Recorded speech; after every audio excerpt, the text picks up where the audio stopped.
Hello, hello, greetings from Opinión Latina. Welcome, everyone. Thank you for tuning in. My name is Jorge Rivas and my wife, Betty Rivas. thank you, as I said before, for being with us.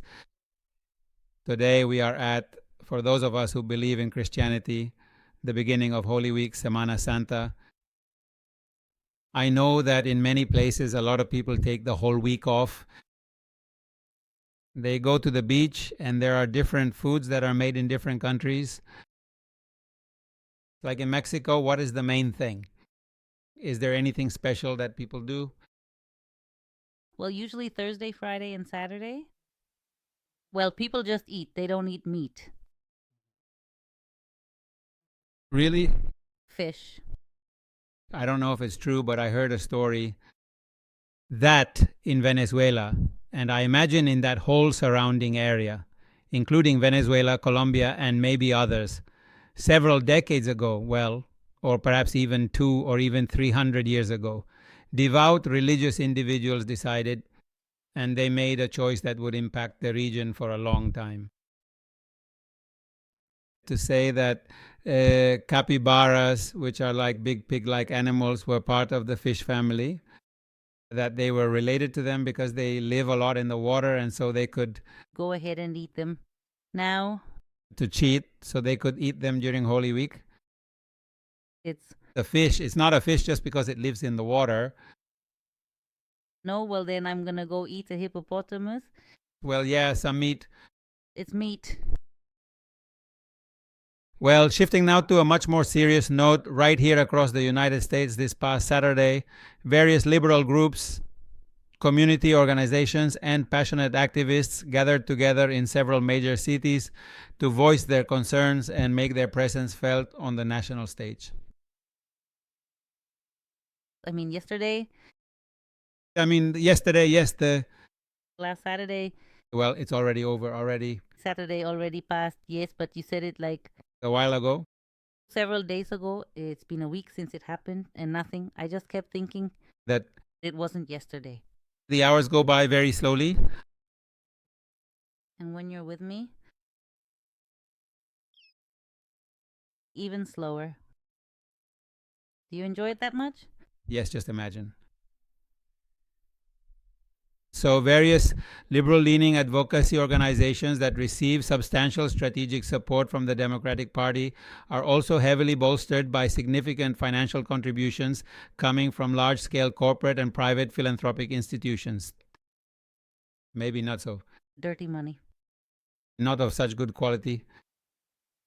They created or organized the event across the country, which they called No King's Day, which to me personally is absolute and complete nonsense on an incredibly massive and grand scale. A joke. Yes. A joke because they're the ones who gave it that title. I mean, nobody. The president has never said that he's a king. And And I heard many people say, oh, it's because he acts like a king. Well, that's their opinion. I mean, the president is already a king in his own right. I mean, for those of us who care about him, the people who care about him, the king of his. house, Yes, he's the king of his house, the king of. When his mother was alive, I imagine they treated him like a king. like my little king. Well, yes, that is true. I also used to treat my own children that way. When they were very little, they were truly my three kings. And now, I mean, as always, I still treat you just like a majestic king. Right? Isn't that true? Who's the king of the house? Who's the king of the house? I've always told my children, your dad. But speaking quite seriously for a moment, we all know that President Trump was successfully elected through the established democratic system where every single person has a voice. When we consider who actually votes and who is eligible to cast a ballot, we can say, in quotes, that we elected him.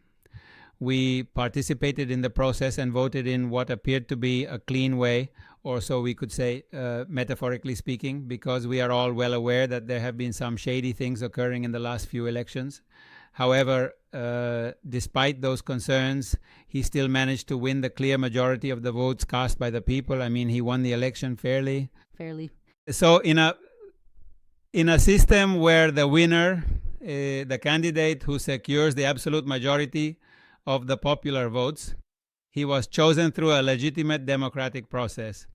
So, looking at it from the perspective of how he actually came to power, it is fundamentally incorrect to characterize him as a monarch or a king. Because usually kings either come to the throne because they won a battle and are the most important person, or the bravest, or the strongest, or they inherit it, right? Because the father, his grandfather, it goes back for many generations. For generations. I mean, for example, we have the case in Spain where right now it's Felipe, right? King Felipe, correct? Yes. He's the son of King Juan Carlos. So it passed from father to son. Well, yes. The same thing happened in England. I mean, it passed from the mother. What was the queen's name? Isabel, right? Isabel. Passed. To Chabelita? Yes, it happened to Carlitos.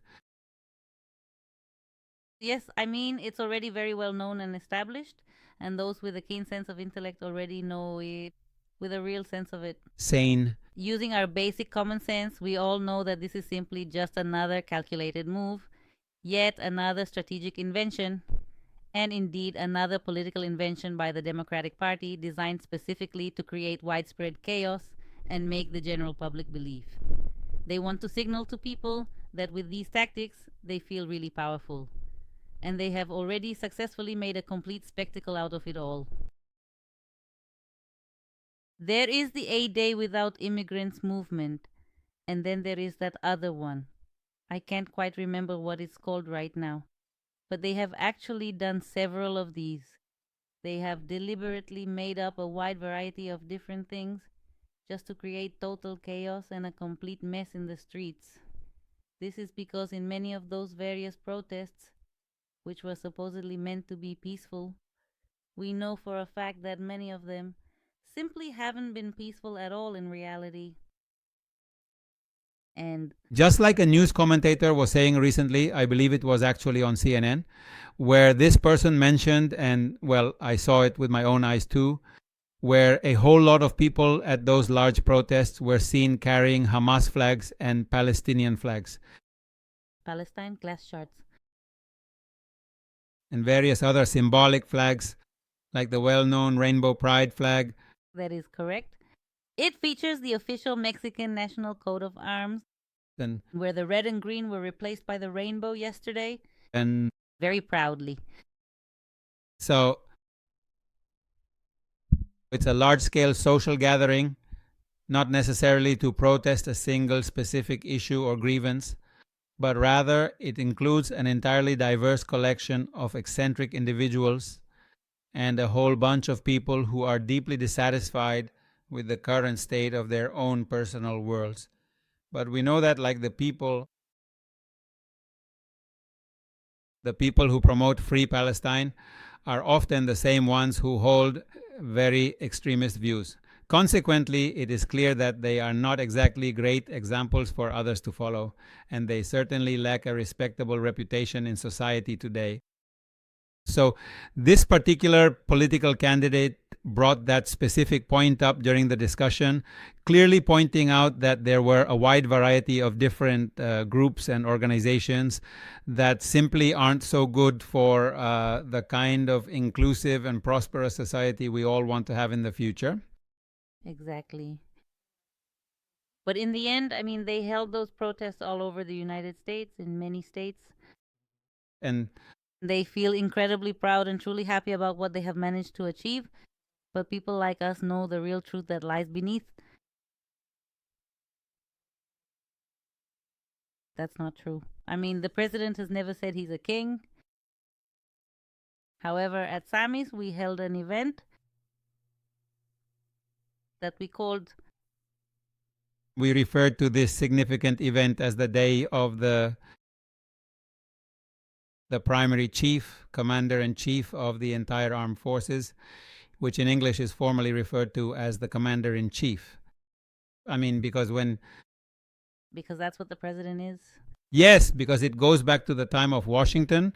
I mean, when Washington was the one leading the army in their fights for the independence of the United States.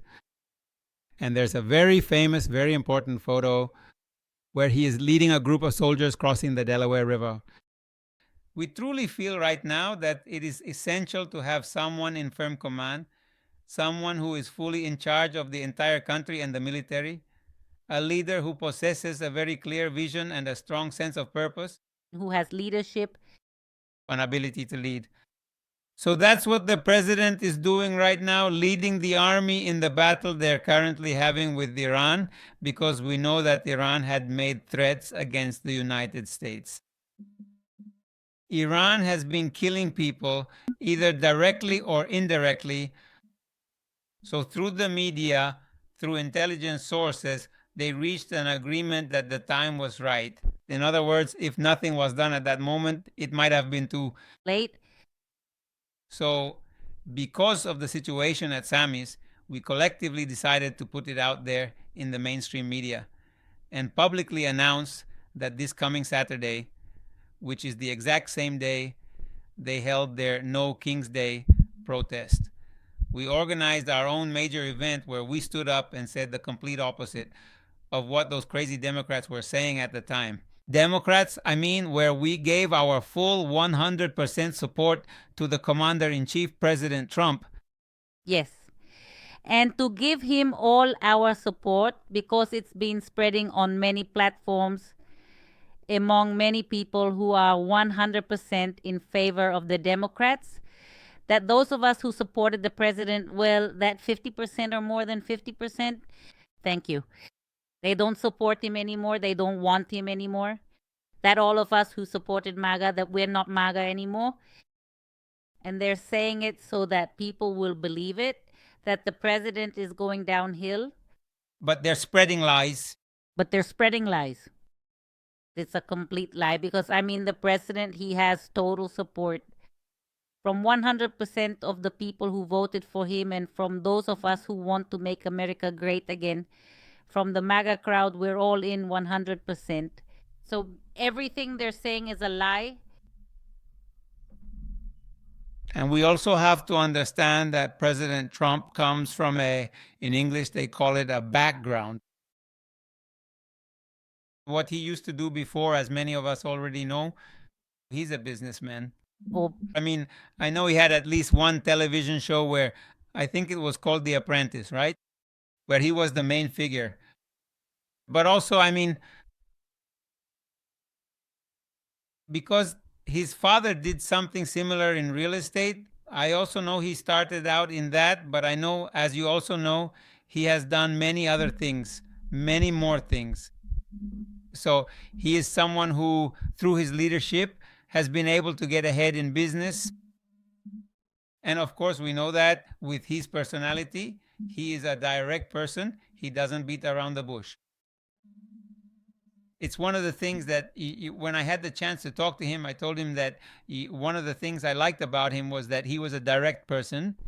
You know what I mean? I mean, he's not a politician, not your typical politician who lies to you, who will lie to your face. I mean, who will tell you what you want to hear, even though they'll turn around and tell you a big lie, you know, and we know a lot of people like that. Oh, yes, yes.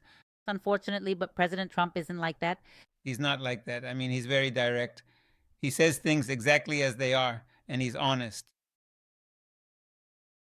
We know, for example, the example that happened in Venezuela, where he said, you know what, we are supposedly going to giving Maduro the opportunity, leave, go with your family, go into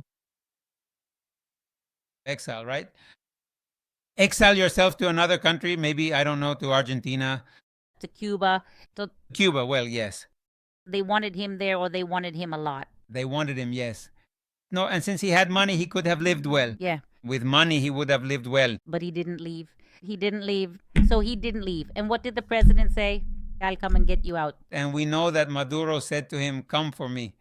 Yes, and that dream actually came true for him. Yes.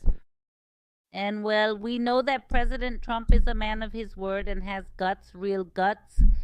And I am currently asking God and fervently praying to the Almighty to finally free the nation of Cuba, because I truly believe in my heart that he is going to be the specific person who will eventually bring about the change we need.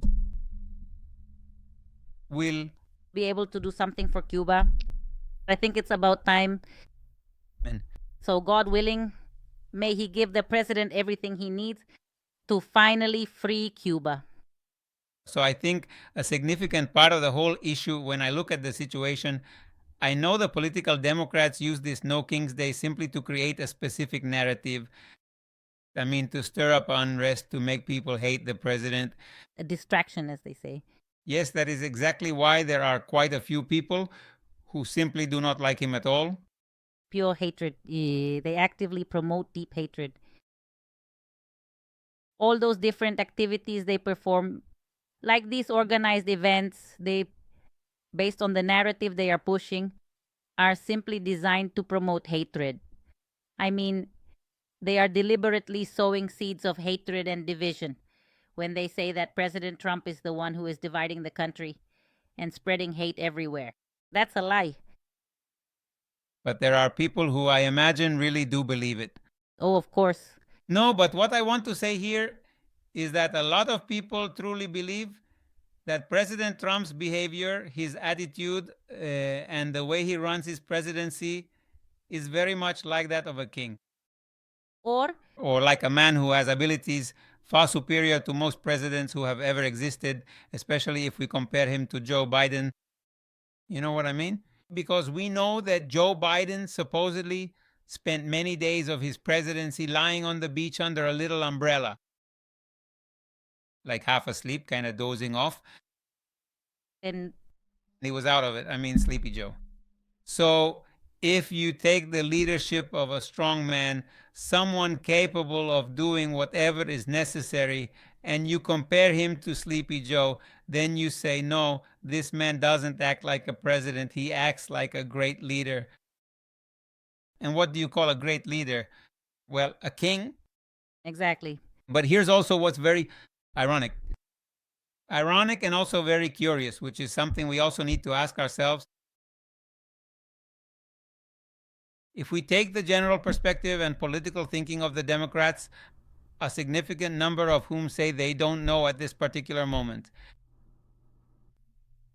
how you can clearly figure out and how to tell the differences between a woman and a man. I mean, If they ask you, what is a woman? And they don't know, completely freeze up and become totally paralyzed.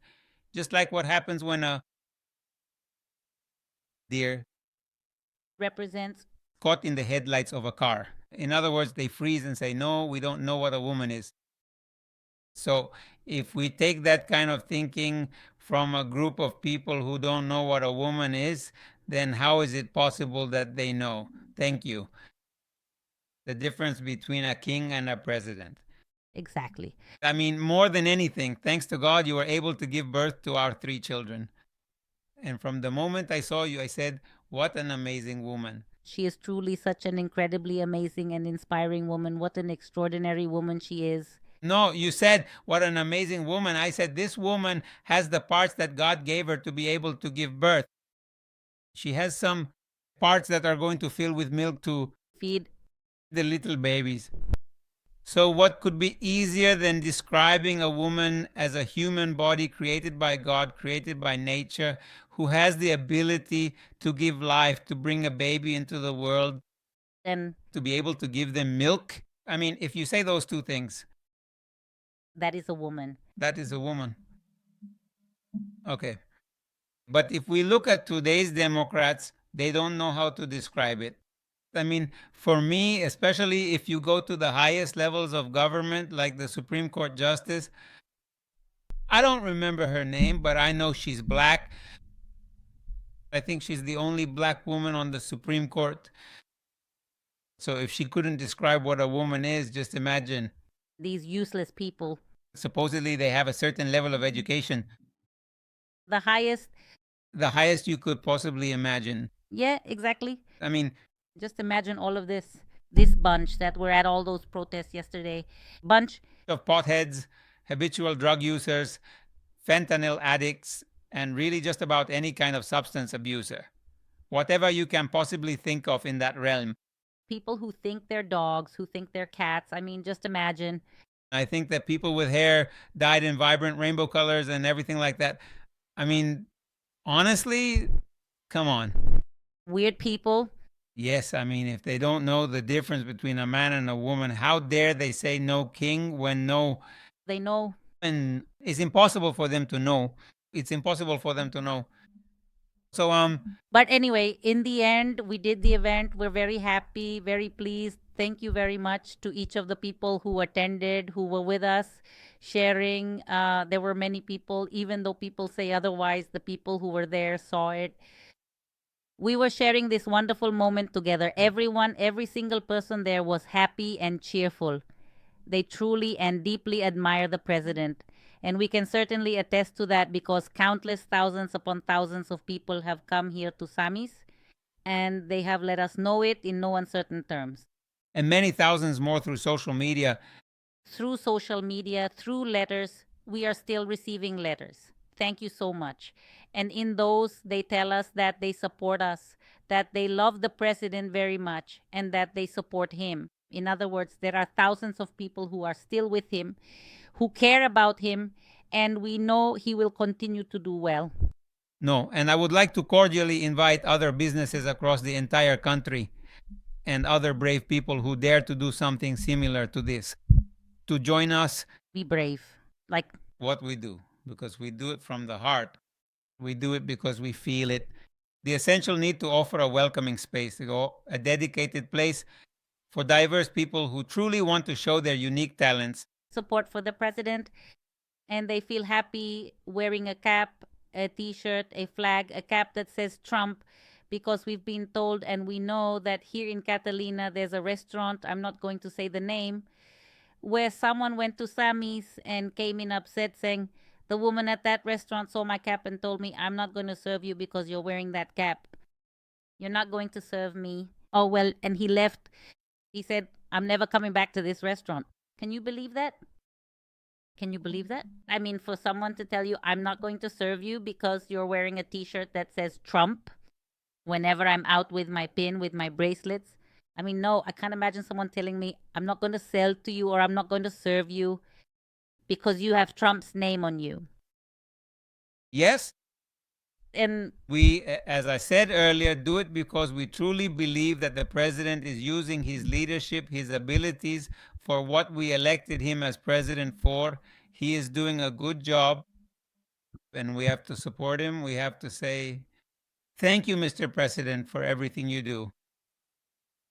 Here in the small town of Catalina, we support you 100%. And many people, not just from here in this area, but a lot of people who drove for 2 hours because you and I were there early. And there were some people who arrived almost an hour, well, half an hour before the event started, and they said they had driven for 2 hours. So thank you very much to everyone who drove. A long way to get to Samis, and we are going to keep doing everything necessary to give support to continue expressing support for the president without fear and openly, just as we have been doing since 2016. And no one is going to intimidate us and no one is going to stop us because we are not doing anything wrong. So I think that we have to take this, as they say, when life gives you lemons, make lemonade. So here at Opinión Latina, we are proclaiming, it was March 28th, right? Yes. March 28th as Commander-in-Chief Day, which I hope next year, God willing, if we are alive, we will celebrate again. Even though the Democrats won't do anything, I imagine they won't do anything on that day, but we will, to make sure that day is celebrated as the day of the Chief and Commander of the Armed Forces and of the United States of America. That's right. Thank you very much. Thank you very much again. And remember to give us a like, subscribe, and share. Thank you very much. God bless you all.